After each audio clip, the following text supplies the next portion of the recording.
ॐ श्री परमात्मने नमः।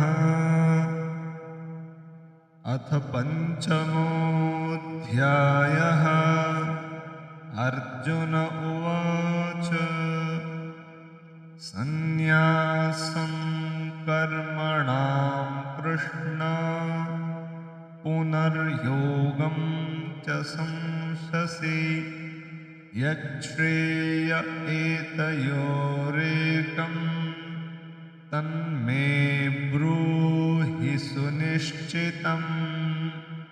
श्रीभगवानुवाच सन्न्यासः कर्मयोगश्च निःश्रेयसकरावुभौ तयोस्तु कर्मसन्न्यासात् कर्मयोगो विशिष्यते।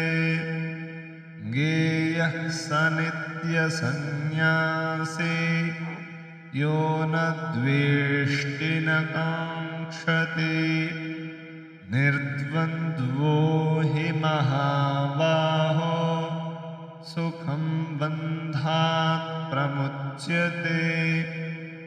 सांख्ययोगौ पृथक् बालाः प्रवदन्ति न पण्डिताः एकमप्यास्थितः सम्यक् उभयोर्विन्दते फलम्।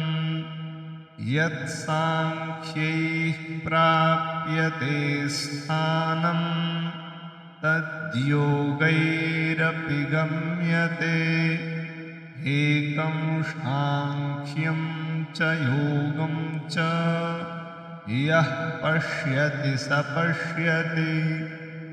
सन्न्यासस्तु महाबाहो दुःखमाप्तुमयोगतः।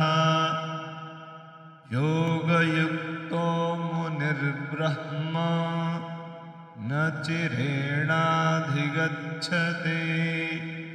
योगयुक्तो विशुद्धात्मा विजितात्मा जितेन्द्रियः। सर्वभूतात्मभूतात्मा कुर्वन्नपि न लिप्यते। नैव किञ्चित् करोमीति युक्तो मन्येत तत्त्ववित्। पश्यन् शृण्वन् स्पृशन् जिघ्रन् न स्नन् गच्छन् स्वपन् श्वसन् प्रलपन् विसृजन् गृह्णन् नुन्मिषन् निमिषन्नपि। इन्द्रियाणीन्द्रियार्थेषु वर्तन्त इति धारयन् ब्रह्मण्याधाय कर्माणि सङ्गं त्यक्त्वा करोति यः लिप्यतेन स पापेन पद्मपत्रमिवाम्भसा। कायेन मनसा बुद्ध्या केवलैरिन्द्रियैरपि योगिनः कर्म कुर्वन्ति सङ्गं त्यक्त्वात्मशुद्धये। युक्तः कर्मफलं त्यक्त्वा शान्तिमाप्नोति नैष्ठिकीम्। अयुक्तः कामकारेण फले सक्तो निबध्यते। सर्वकर्माणि मनसा सन्न्यस्यास्ते सुखं वशी। नवद्वारे पुरे देहि नैव कुर्वन्न कारयन् न कर्तृत्वं न कर्माणि लोकस्य सृजति प्रभुः न कर्मफलसंयोगं स्वभावस्तु प्रवर्तते न दत्ते कस्यचित् पापं न चैव सुकृतं विभुः अज्ञानेनावृतं ज्ञानं तेन मुह्यन्ति जन्तवः ज्ञानेन तु तदज्ञानं येषां नाशितमात्मनः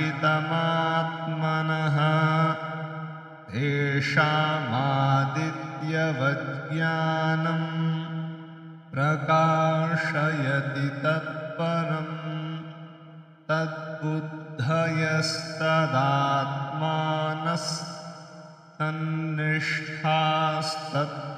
तन्निष्ठास्तत्परायणाः गच्छन्त्यपुनरावृत्तिं ज्ञानिनी धूर्तकल्मषाः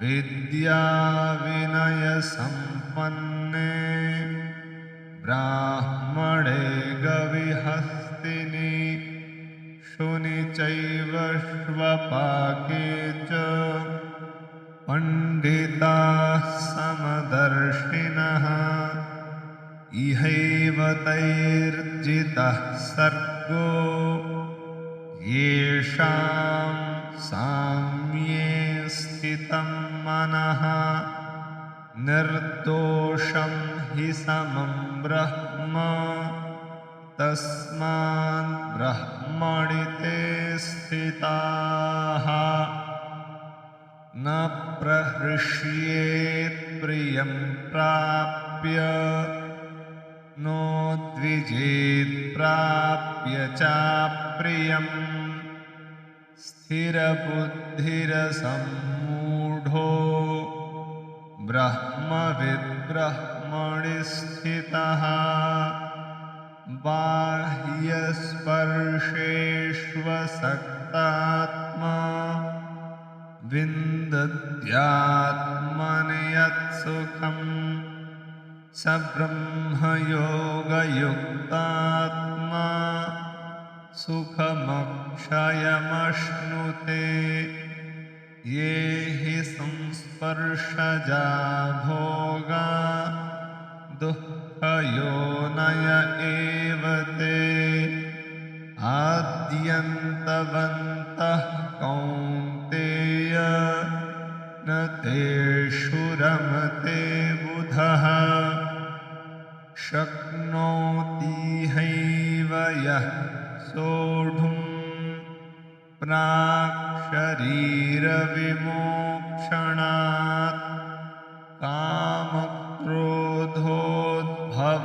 वेगं स युक्तः स सुखी नरः योऽन्तः सुखोऽन्तरारामस्तथान्तर्ज्योतिरेव यः स योगी ब्रह्मनिर्वाणं ब्रह्मभूतोऽधिगच्छते लभन्ते ब्रह्मनिर्वाण मृषयः क्षीणकल्मषाः छिन्नद्वैधायतात्मानः सर्वभूतहिते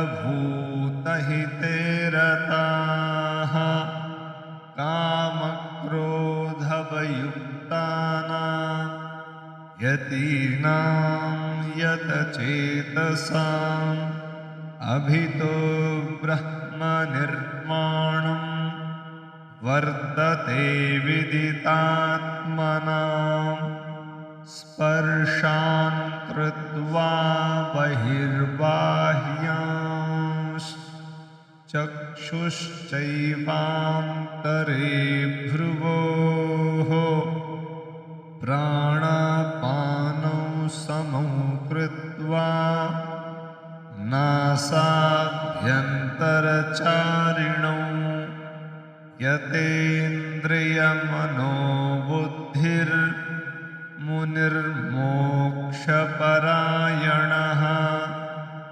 विगतेच्छाभयक्रोधो यः सदा मुक्त एव सः भोक्तारं यज्ञतपसां सर्वलोकमहेश्वरम् सुहृदं सर्वभूतानां ज्ञात्वा मां शान्तिमृच्छति। ॐ तत्सदिति श्रीमद्भगवद्गीतासूपनिषत्सु ब्रह्मविद्यायां योगशास्त्रे श्रीकृष्णार्जुनसंवादे कर्मसन्न्यासयोगो नाम पञ्चमोऽध्यायः। हरिः ॐ तत्सत्। हरिः ॐ तत्सत्। हरिः ॐ